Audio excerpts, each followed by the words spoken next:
Friends, SLP online class में आपका स्वागत है।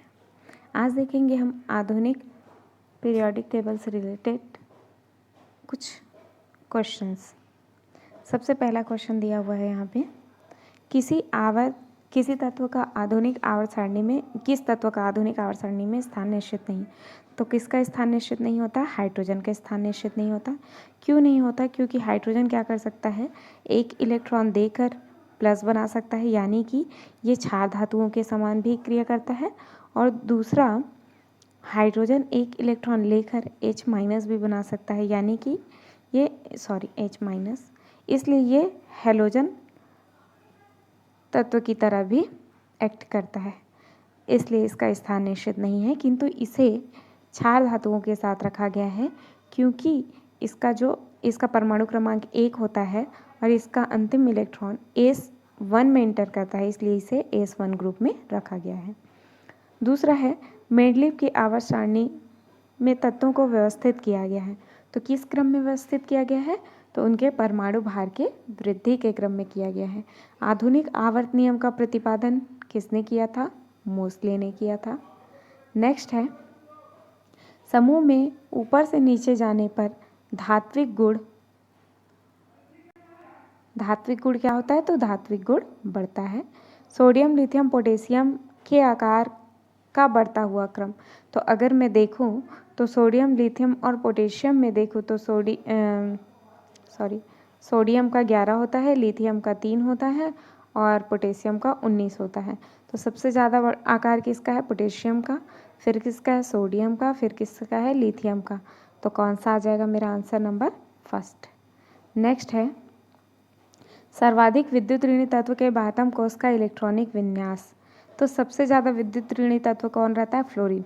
और फ्लोरीन का संयोजी इलेक्ट्रॉन कितना होता है? तो फ्लोरीन का संयोजी इलेक्ट्रॉन होता है 7। ठीक है, तो 7 हो गया इसका, 2 2 4 2 6 1 7। तो 7 संयोजी इलेक्ट्रॉन है, तो उसको हम कैसे लिख सकते हैं? NH2NP5, यानी कि सबसे ज़्यादा विद्युत ऋणी तत्व का बाह्यतम इलेक्ट्रॉन विन्यास क्या हो जाएगा? NH2 और NP5। फिर दिया है, निम्न तत्वों में विद्युत ऋणता का सही क्रम। तो सबसे ज़्यादा विद्युत ऋणता किसका होगा? ऑक्सीजन का, फिर नाइट्रोजन का, फिर सल्फर का, फिर फॉस्फोरस का, यानी कि आंसर नंबर सेकेंड। नेक्स्ट है, निम्न में से कौन सा विन्यास न्यूनतम इलेक्ट्रॉन बंधुता रखता है? तो कौन न्यूनतम इलेक्ट्रॉन बंधुता रखता है? तो बोरॉन जो है न्यूनतम इलेक्ट्रॉन बंधुता रखता है, NH2NP3। 9th क्वेश्चन, निम्न में से किसकी इलेक्ट्रॉन ग्रहण एंथैल्पी सर्वाधिक ऋणात्मक है? तो इलेक्ट्रॉन ग्रहण एंथैल्पी किसकी सबसे ज़्यादा होती है? क्लोरीन की सबसे ज़्यादा होती है।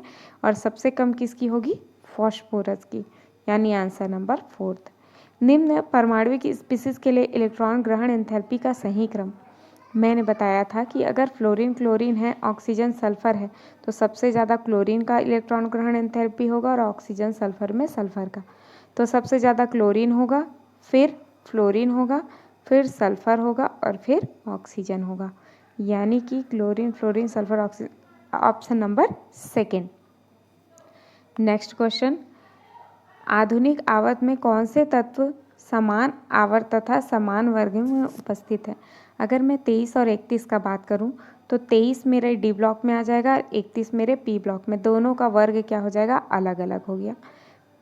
अगर मैं 65 और 66 की बात करूं तो ये दोनों लैंथेनाइट तत्व हैं, और लैंथेनाइट तत्व कौन से वर्ग में आते हैं? तो तीसरे वर्ग में आते हैं लैंथेनाइट तत्व। और 65 66 है, मतलब इसका आवर्त भी क्या होगा? समान हो जाएगा, छठवां आवर्त। तो हमारा ये सेकेंड आंसर हो जाएगा। अगर थर्ड को देखो, 52 और 87, तो ये भी क्या हो जाएगा? 87 मेरा कहाँ आ जाएगा? तो 87 एस ब्लॉक में आएगा, 52 किस में आएगा? 52 पी ब्लॉक में आएगा। तो ये दोनों का वर्ग अलग हो गया, ये लैंथेनाइट हो जाएगा और ये मेरा डी ब्लॉक, तो इन दोनों का भी वर्ग अलग। तो मेरा आंसर यहाँ पे क्या आ जाएगा? तो यहाँ पे मेरा आंसर आ जाएगा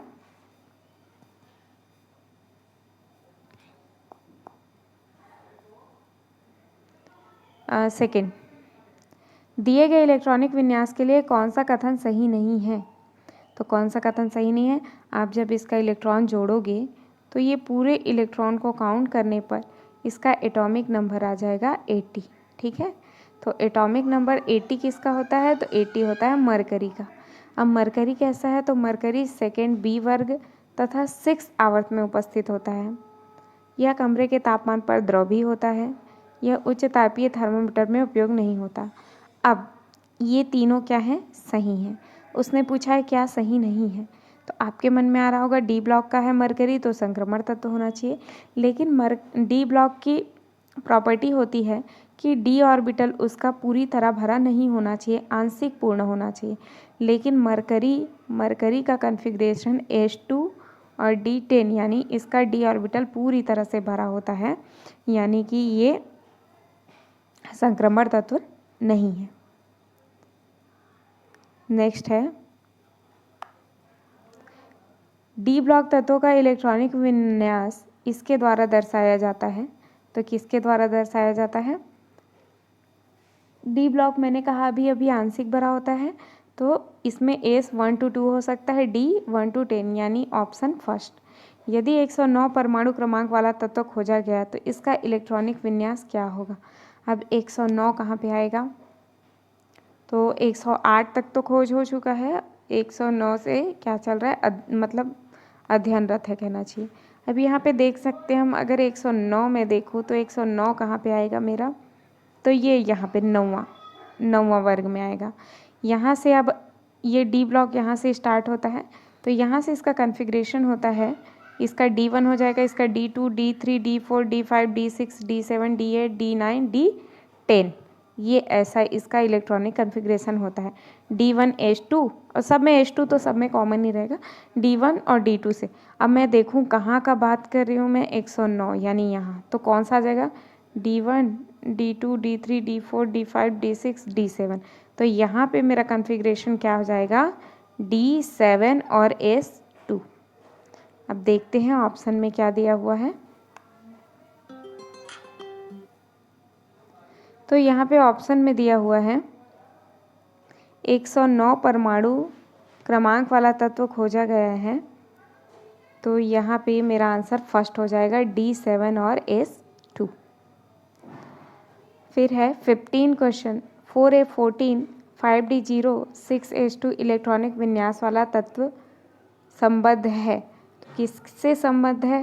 तो ये इसका कितना हो जाएगा? 6H2 दिया है, यानी छठवां आवर्त है, लेकिन आवर्त नहीं पूछा, इसमें वर्ग पूछा है, वर्ग पूछा है। और यहाँ पे 4A14 दिया हुआ, 4A14 दिया है, इसका मतलब लैंथेनाइड और एक्टिनाइड तो दोनों किस में आते हैं? तो थर्ड बी यानी तीसरे वर्ग में आते हैं लैंथेनाइड और एक्टिनाइड। तो यहाँ पे एक ही ऑप्शन दिख रहा है थर्ड वर्ग का, वो ऑप्शन है सेकेंड।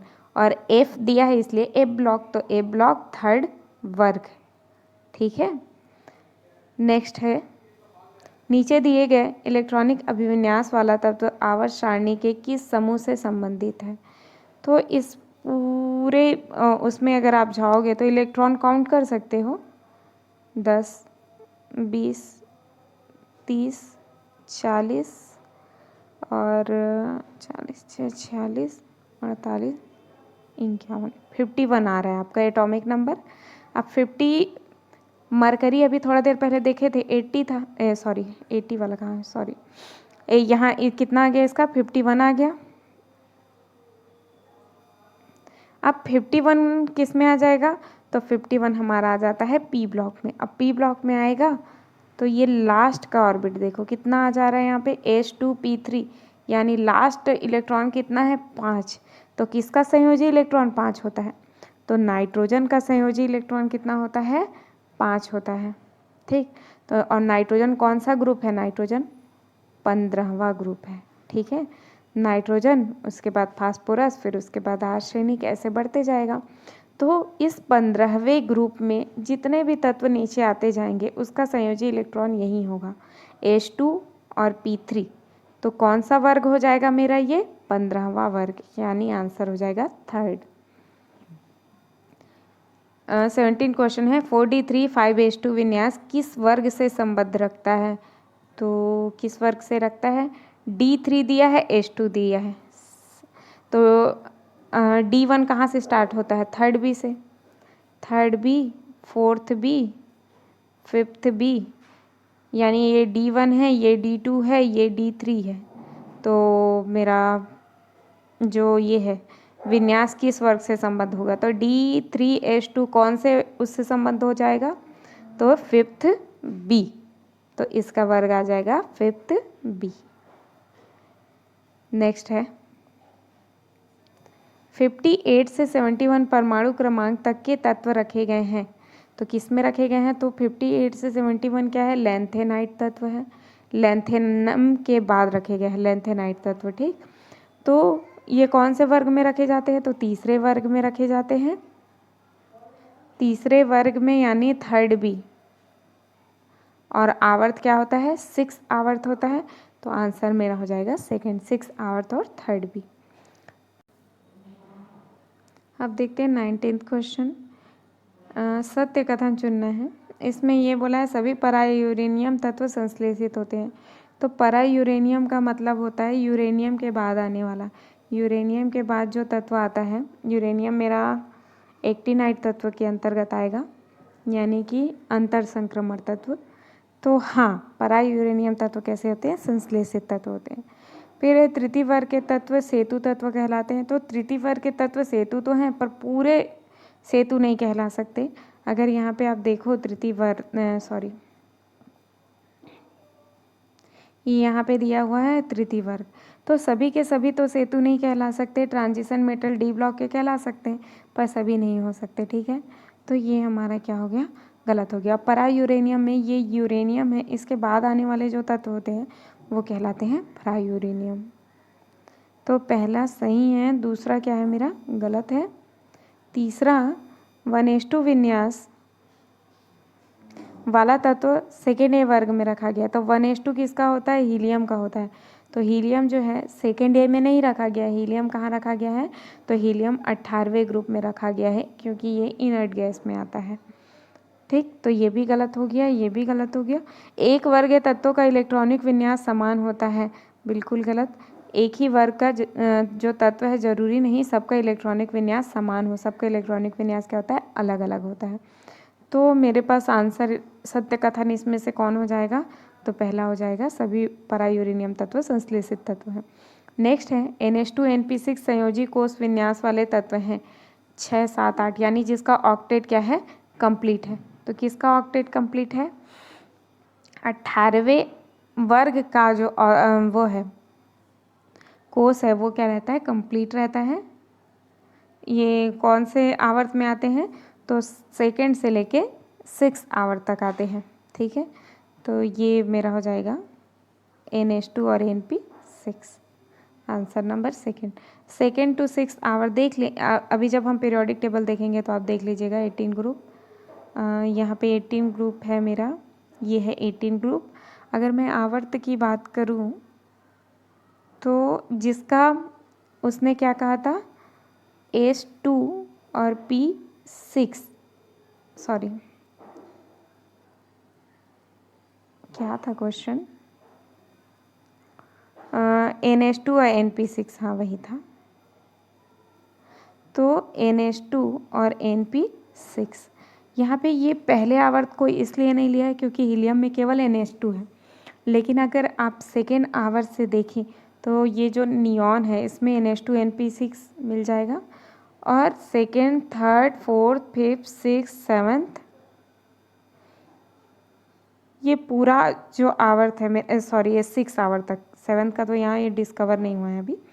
तो ये सेकेंड आवर से लेके 6 आवर तक ये जो इनर्ट गैस है इसका लास्ट में कॉन्फ़िगरेशन क्या आता है, NH2 और NP6। अब है ये क्वेश्चन सॉल्व हो गया। अब जो ACF में क्वेश्चन आया है पीरियोडिक टेबल से रिलेटेड, वो ये 2017 का क्वेश्चन है। इसमें बोला है आवर्त सारणी में निम्नलिखित समूह के तत्वों को चाल्कोजेन कहते हैं। तो मैंने पिछले वीडियो में बताया है चाल्कोजेन किस ग्रुप को कहते हैं, तो ग्रुप 16 को कहते हैं चाल्कोजेन ग्रुप, जो ऑक्सीजन वाला ग्रुप रहता है, ठीक है। आंसर हो जाएगा C। नेक्स्ट क्वेश्चन, पोटेशियम की आवर्त सारणी में स्थिति। अब पोटेशियम की आवर्त सारणी में स्थिति, पोटेशियम क्या है की, आप खुद ही देख लीजिए, पीरियोडिक टेबल ये है, ये मेरा पोटेशियम है। कौन सा वर्ग है, तो यहाँ पे कौन सा और वर्ग है, फर्स्ट वर्ग है, और कौन सा आवर्त है, फोर्थ आवर्त है। तो आंसर क्या हो जाएगा यहाँ पे, फर्स्ट वर्ग और आवर्त फोर्थ है। ये हो गया इसका आंसर।